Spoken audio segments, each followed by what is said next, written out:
രേണുകേ നീ രാഗരേണു കിനാവിൻ്റെ നീലക്കടമ്പിൻ.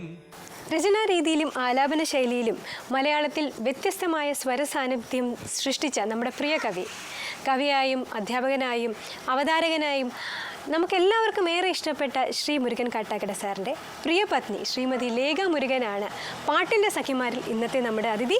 ഒപ്പം ശ്രീ മുരുകൻ കാട്ടാക്കട സാർ. നമുക്കവരെ കാണാം, വരും.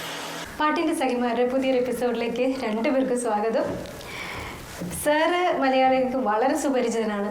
ഞങ്ങൾ എന്നും കാണുന്ന ഒരു മുഖമാണ് സാറിൻ്റെ, അത് എല്ലാവർക്കും അറിയാം. പക്ഷേ ഇതിൻ്റെ പുറകിൽ സാറിൻ്റെ എല്ലാ ഒരു സക്സസിൻ്റെയും പുറകിൽ ഞങ്ങൾക്ക് കേട്ട് പരിചയമുള്ള പേരാണ് ശ്രീമതി ലേഖ. മാഡത്തിന് പ്രത്യേക സ്വാഗതം. മതിലുകൾക്കക്കരെ പുഴ കരഞ്ഞിടുന്നു, വരിക ഭഗീരഥ വീണ്ടും, വരിക ഭഗീരഥ വീണ്ടും. വാമനന്മാരായളം നളന്നവരെൻ്റെ തീരങ്ങളിൽ വേലി ചാർത്തി.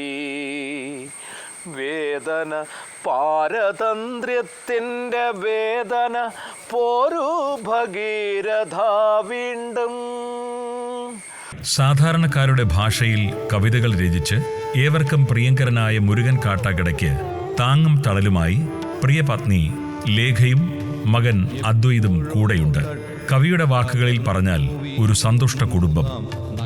MGM സ്കൂളിലെ ലൈബ്രറിയനായി ജോലി ചെയ്യുമ്പോഴും കവിയുടെ ചാരെ നിൽക്കാൻ അവർ പ്രത്യേകം ശ്രദ്ധ കാട്ടുന്നു. കവിയുടെ രചനകളിലെ ഓരോ വരിയും അത്രയേറെ ആഴത്തിൽ സ്വാധീനം ചെലുത്തിയിരുന്നു ഇരുവരിലും.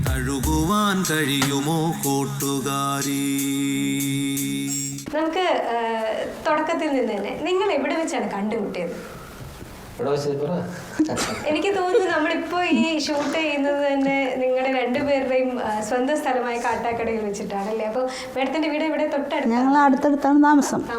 അങ്ങനെയുള്ള പരിചയം? അയൽവാസികളാണ്. എങ്ങനെയായിരുന്നു നിങ്ങൾ പ്രണയ വിവാഹമാണെന്ന് ഞാൻ കേട്ടിട്ടുണ്ട്. അതെന്തായിരുന്നു അതിന്റെ ഒരു ബാക്ക്ഗ്രൗണ്ട്? അല്ല, ഞങ്ങള് കുട്ടിക്കാലത്തെ പരസ്പരം അറിയാവുന്നവരായിരുന്നു. അപ്പോൾ ഒരു കാലം വന്നപ്പോൾ അത് പ്രണയവാടം കണ്ടെത്തുകയും അങ്ങനെ അത് വിവാഹത്തിലേക്ക് എത്തുകയും ചെയ്യുകയാണ് ഉണ്ടായത്. കുഞ്ഞിലേ തൊട്ട് കാണുന്ന ആൾക്കാരാണ്, എന്തെങ്കിലുമൊക്കെ ഓർമ്മകൾ കാണുമല്ലോ മേഡത്തിന്? കുട്ടിക്കാലത്ത് ഓർമ്മകളൊന്നും വലുതായിട്ടില്ല. ഇല്ല. കുട്ടിക്കാലത്ത് നമ്മൾ കാണും, സുഹൃത്തുക്കൾ കാണും. അങ്ങനെ വീട്ടിലൊക്കെ പോകും. ഞാൻ പഠിപ്പിച്ചിട്ടുണ്ട്. സാറും കൂടെ ആയിരുന്നു അധ്യാപകനായിരുന്നു. സാറിന്റെ ഈ കവിതാ രചന എന്ന ആ ഒരു ഘട്ടത്തിലേക്ക് കുഞ്ഞിലെ സാറ് എഴുതുമായിരുന്നു? എങ്ങനെയായിരുന്നു? കുട്ടിക്കാലത്ത് എഴുതുക എന്നല്ല, എഴുതും എന്ന് വേണമെങ്കിലും പറയാം. പക്ഷെ വായിക്കുമായിരുന്നു നന്നായിട്ട്. പിന്നെ ഈ കുട്ടിക്കാലത്ത് ഏറ്റവും വലിയ പ്രത്യേകത, ഈ മേഖലയിലേക്ക് വരാനുള്ള കാരണങ്ങളിലൊന്ന്, അച്ഛൻ 7ാം ക്ലാസ്സിൽ പഠിക്കുമ്പോൾ അച്ഛൻ മരിക്കുന്നുവെങ്കിലും അച്ഛൻ നല്ല വായനക്കാരനായിരുന്നു. അച്ഛൻ്റെ വായന ഞാനിങ്ങനെ വളരെ കൗതുകത്തോടെ ശ്രദ്ധിക്കുമായിരുന്നു. അച്ഛനിവിടെ ഒരു ലൈബ്രറി ഉണ്ട് ഞങ്ങൾക്കിവിടെ, റൈസിംഗ് സ്റ്റാർ ഗ്രന്ഥശാല എന്ന് പറയും. അപ്പോൾ ഈ ഗ്രന്ഥശാലയിൽ അച്ഛൻ പോകുമ്പോൾ എന്നെ കൂടെ കൊണ്ടുപോകാറുണ്ടായിരുന്നു. അന്ന് പുസ്തകങ്ങൾ കാണും. അപ്പോൾ അച്ഛൻ അതിൽ നിന്നൊരു പുസ്തകം എടുക്കുന്ന കാണും, വീട്ടിൽ ഇരുന്ന് ഇങ്ങനെ വായിക്കുന്നതാണ്. അപ്പോൾ അതൊരു ഇതായിട്ട് എനിക്ക് ഫീൽ ചെയ്യുകയും വായനയിലേക്ക് നല്ലൊരു ഇറങ്ങാനുള്ള അവസരം ഉണ്ടായിരുന്നത്. അതായിരിക്കണം ഒരുപക്ഷെ പിന്നെ എനിക്ക് എഴുതാനുള്ള അവസരത്തിലേക്ക് പോകുന്നതെന്ന് വിചാരിക്കുന്നു. എല്ലാവർക്കും തിമിരം, നമ്മൾക്കെല്ലാവർക്കും തിമിരം, മങ്ങിയ കാഴ്ചകൾ കണ്ടു മടുത്തു, കണ്ണടകൾ വേണം. വേറിട്ട രചനാ വൈഭവത്താലും ആലാപന ശൈലിയാലും കാവ്യാസ്വാദകരെ ഹരം പിടിപ്പിച്ച മലയാള സാഹിത്യത്തിലെ പ്രിയപ്പെട്ട കവിയാണ് ശ്രീ മുരുകൻ കാട്ടാക്കട.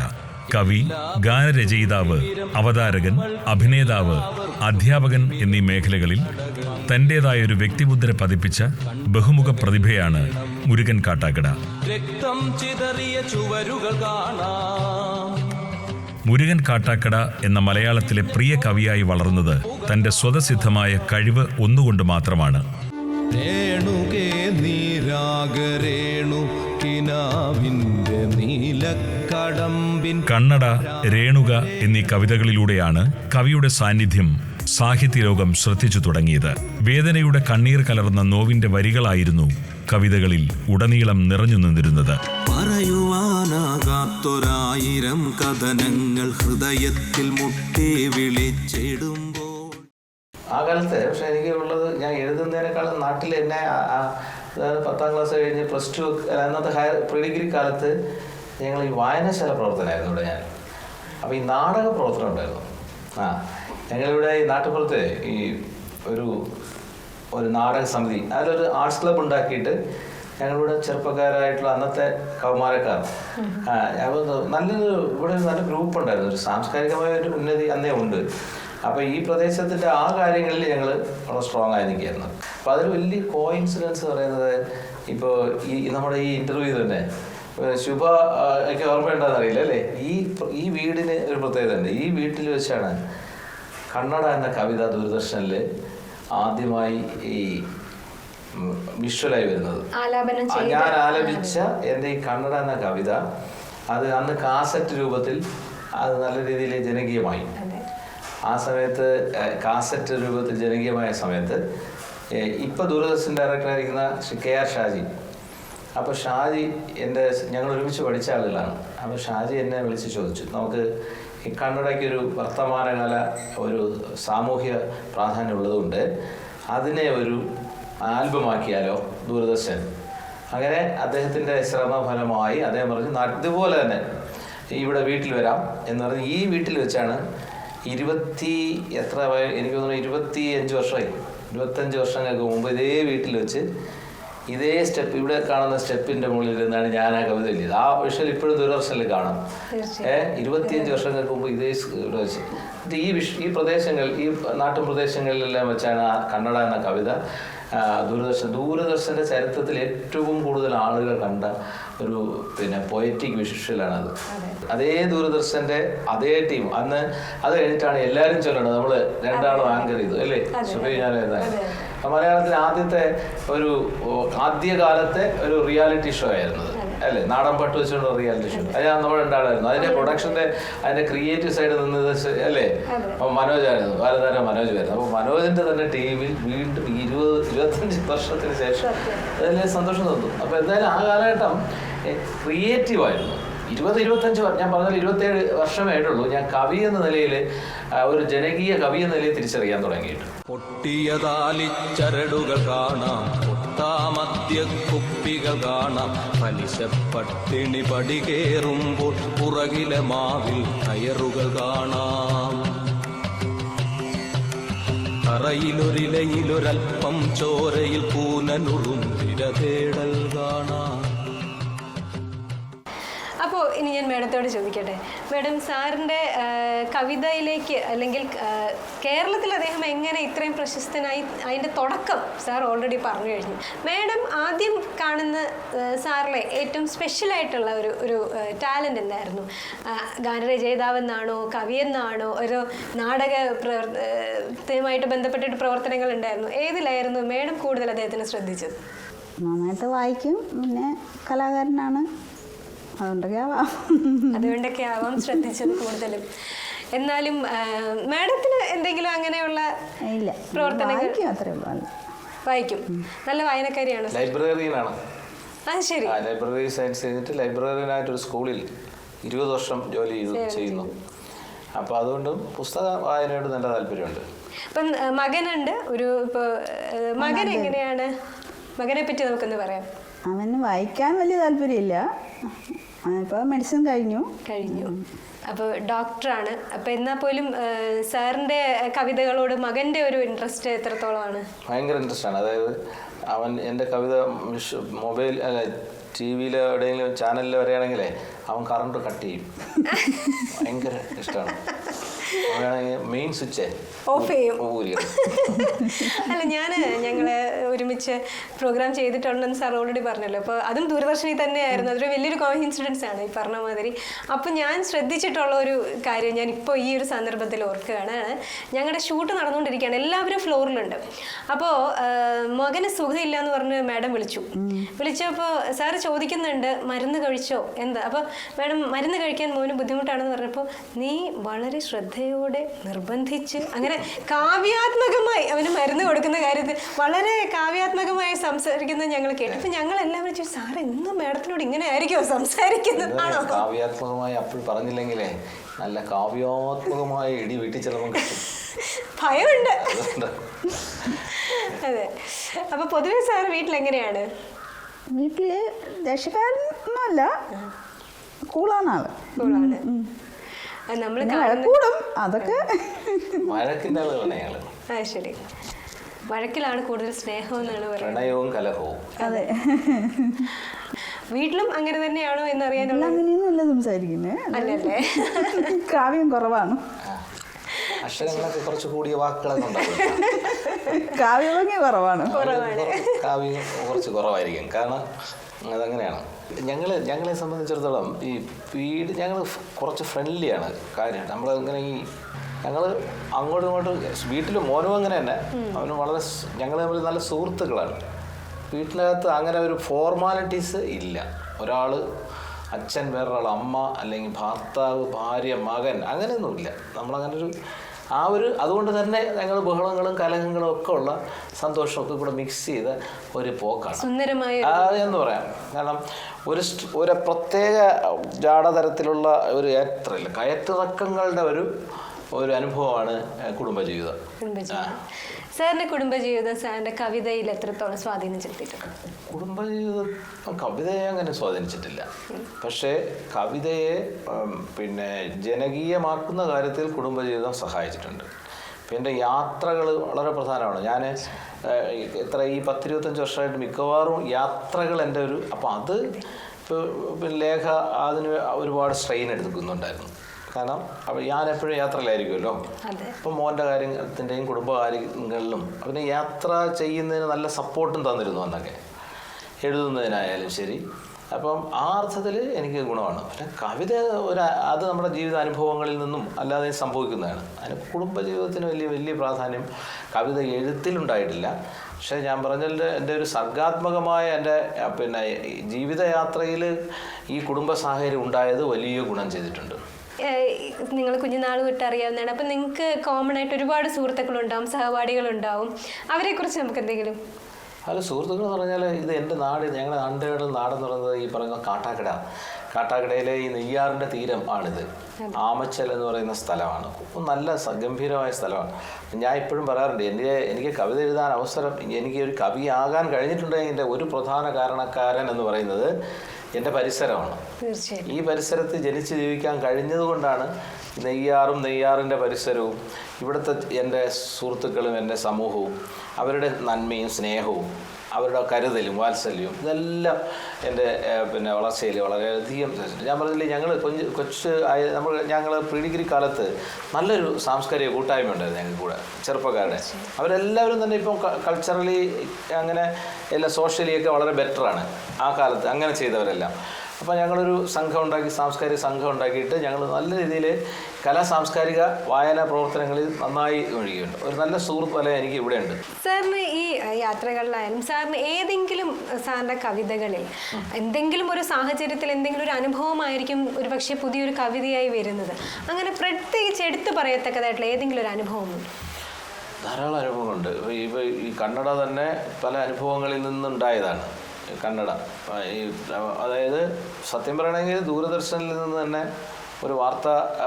ഒരു വാർത്തയുടെ ഇടയിൽ ഈ കണ്ണൂരിൽ നടന്ന ഒരു രാഷ്ട്രീയ അക്രമത്തിലെ ഈ കാല് നഷ്ടപ്പെട്ടു അഷ്ന എന്ന് പറയുന്നൊരു കുട്ടി 1 വർഷങ്ങൾക്ക് മുമ്പ് അവളുടെ കാലിങ്ങനെ അറ്റ് കിടക്കുന്നതിൻ്റെ ചിത്രം വാർത്തയുടെ ഭാഗമായിട്ട് കാണാനിടയായി.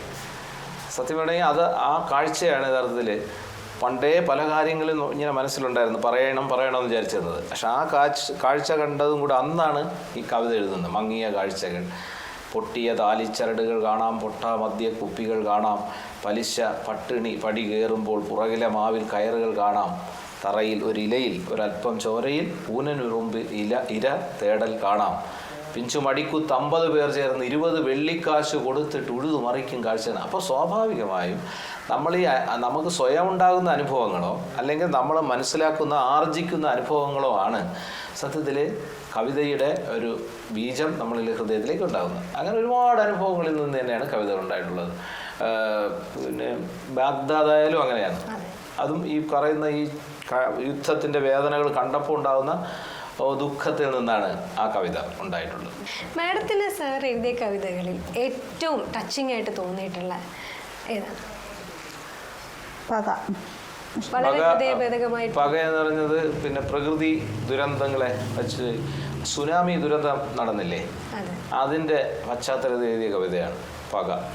ഈ പക എന്ന് പറയുന്ന കവിത സത്യത്തിൽ എഴുതാനിടയായതിന് കാരണം ഞാൻ ആ പക ഈ സുനാമി നടക്കുമ്പോൾ ആ തലേ ദിവസം ഞാൻ ഇവിടെ നമ്മുടെ കന്യാകുമാരിയിലുണ്ട്. ഒരു രാത്രി 1 മണിക്ക് ഞങ്ങളിങ്ങനെ ആ തീരത്തിലൂടെ ഇങ്ങനെ നടക്കുമ്പോൾ അവിടെ ഇങ്ങനെ ടാർപോളിനുകളിൽ കച്ചവട സാധനങ്ങളെല്ലാം കെട്ടിവെച്ച് അമ്മമാരും അനിയത്തിമാരും സഹോദരങ്ങളും കിടന്നുറങ്ങുന്നുണ്ടായിരുന്നു. പക്ഷേ യഥാർത്ഥത്തിൽ 2 ദിവസം അവിടെ തങ്ങാൻ കണക്കാക്കിയാണ് ഞങ്ങൾ ഇവിടുന്ന് പോകുന്നത്. ആ തലേ ദിവസം രാത്രി ഇതെല്ലാം കണ്ടിട്ട് ഞാൻ തിരിച്ചു വരുമ്പോൾ എനിക്ക് വല്ലാതൊരു ഫീലിംഗ് ഉണ്ടാകുന്നു. എനിക്കന്ന് എനിക്ക് BP ഉണ്ട്. അപ്പം ഞാൻ ടാബ്ലറ്റ് അടിച്ചിരുന്നു. പക്ഷെ എന്നിട്ടും എനിക്ക് ഭയങ്കര ടെൻഷനും പെരുപ്പും അനുഭവപ്പെടുന്നു. അപ്പോൾ ഞാൻ കയ്യിലിരുന്ന ഒരു ടാബ്ലറ്റ് കൂടെ വീണ്ടും ആവശ്യമില്ലെങ്കിലും കഴിച്ചു പേടിച്ചിട്ട്.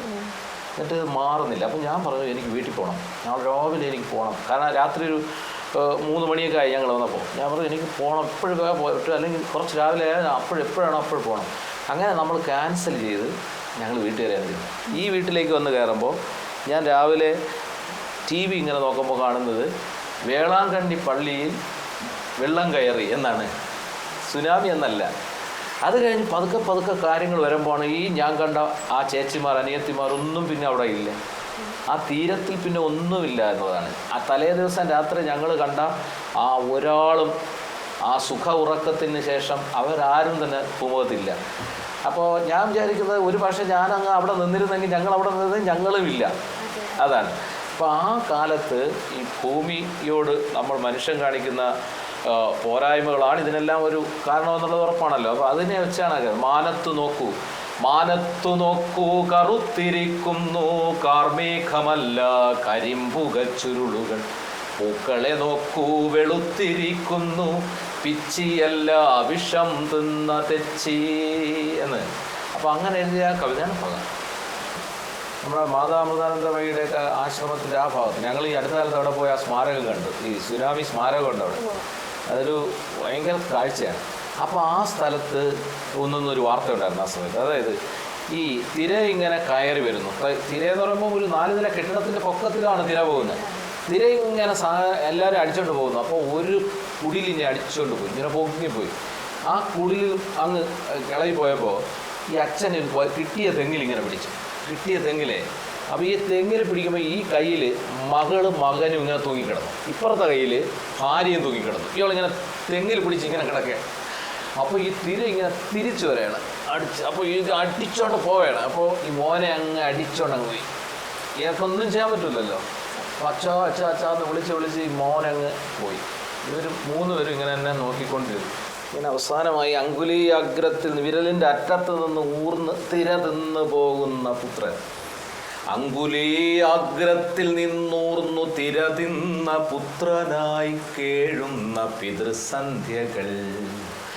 ഇനി എത്ര തിര വന്നു പോകിലും എൻ്റെ കനൽ മുറിവിൽ നിൻ സ്മരണ മാത്രം. എൻ്റെ ശ്രവണികളിൽ നിൻ തപ്ത നിദ്ര മാത്രം. കൊടുങ്കാറ്റുകൾക്കിടയിലെ ശാന്തിതൻ ഇടവേളയാണിന്നു മർത്യജന്മം. 2 കൊടുങ്കാറ്റുകൾക്കിടയിൽ കിട്ടുന്ന നിശബ്ദതയാണ് ഇപ്പോൾ നമ്മുടെ ജീവിതം.